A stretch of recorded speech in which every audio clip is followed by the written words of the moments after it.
Okay. మందార చెట్టు లేని ఇల్లు అంటే నాకు తెలిసి పల్లెటూళ్ళలో ఉండదనే చెప్పొచ్చు.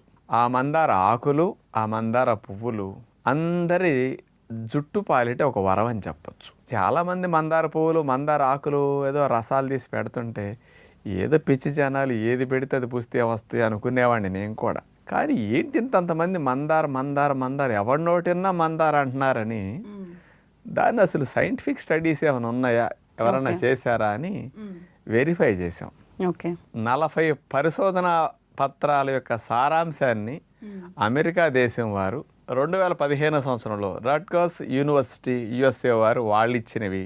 ఇంకొక స్పెషల్ది తెల్ల జుట్టు రాకుండా నలుపుగా ఎక్కువ రోజులు ఉండేటట్టు మందారాకులు చేస్తున్నాయని central leather research institute Chennai వారు 2003 సంవత్సరంలో పరిశోధన చేసి మందారాకుల మీద స్పెషల్గా ఇవ్వటం జరిగింది.